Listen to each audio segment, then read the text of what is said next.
Perkembangan sosial sendiri mengacu pada proses perubahan dan pertumbuhan yang terjadi dalam interaksi individu dengan lingkungan sosialnya.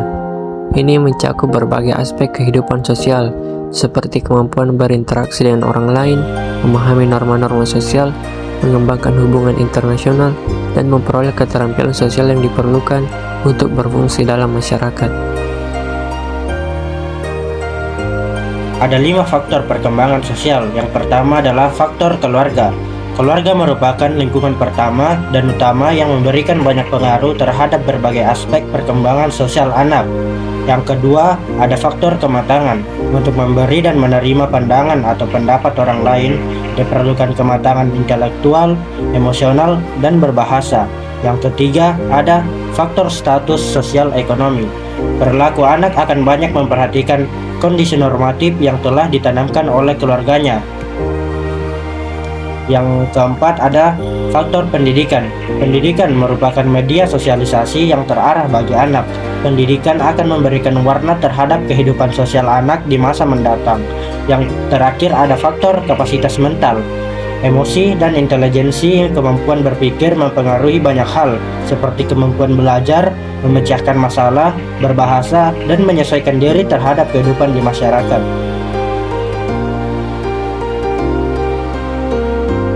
Tahapan perkembangan sosial menurut beberapa ahli terkenal melibatkan pemahaman aspek-aspek tertentu dalam kehidupan manusia.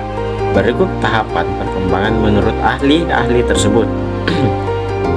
Yang pertama yaitu Erik Erikson menyajikan 8 tahap perkembangan psikososial sepanjang hidup.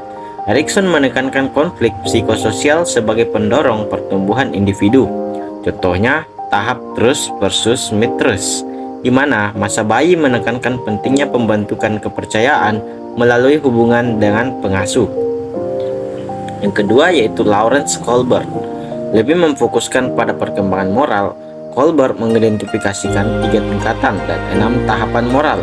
Ini mencakup prinsip-prinsip moralitas yang berkembang seiring waktu, dari orientasi berbasis hukum dan peraturan hingga pertimbangan etika universal.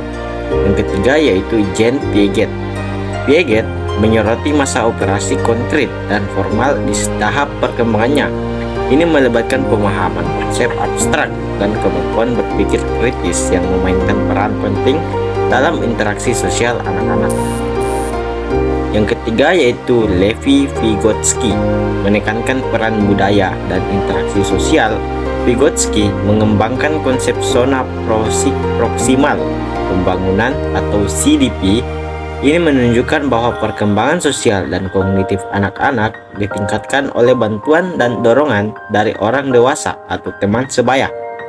Kelima yaitu Urin Bronfenbrenner, teori ekologi pengembangan Bronfenbrenner membahas pengaruh berbagai tingkatan lingkungan sosial dalam perkembangan manusia.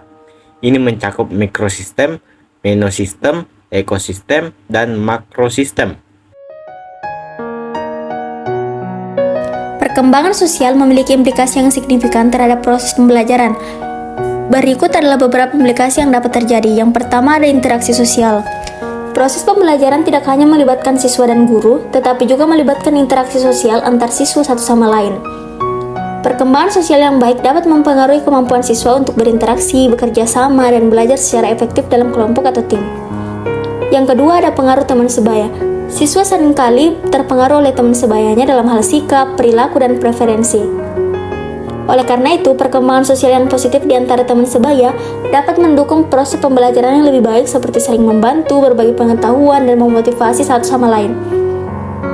3. Pengembangan keterampilan sosial. Proses pembelajaran juga dapat membantu siswa mengembangkan keterampilan sosial yang diperlukan dalam kehidupan sehari-hari seperti keterampilan komunikasi, kerjasama, negosiasi, dan pemecahan masalah.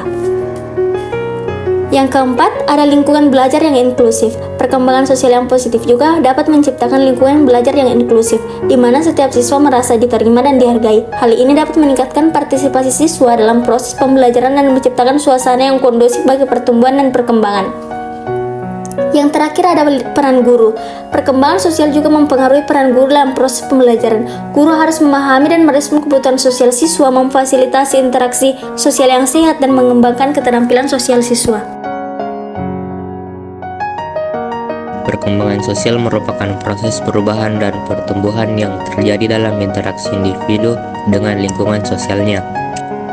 Tahapan perkembangan sosial menurut ahli-ahli seperti Erik Erikson, Lawrence Kohlberg, Jean Piaget, Lev Vygotsky, dan Yuri Bronfenbrenner memberikan pemahaman yang mendalam tentang perkembangan sosial manusia. Implikasi perkembangan sosial terhadap proses pembelajaran meliputi pentingnya interaksi sosial antara siswa, pengaruh teman sebaya, pengembangan keterampilan sosial, lingkungan belajar yang inklusif, dan peran guru yang memahami kebutuhan sosial siswa.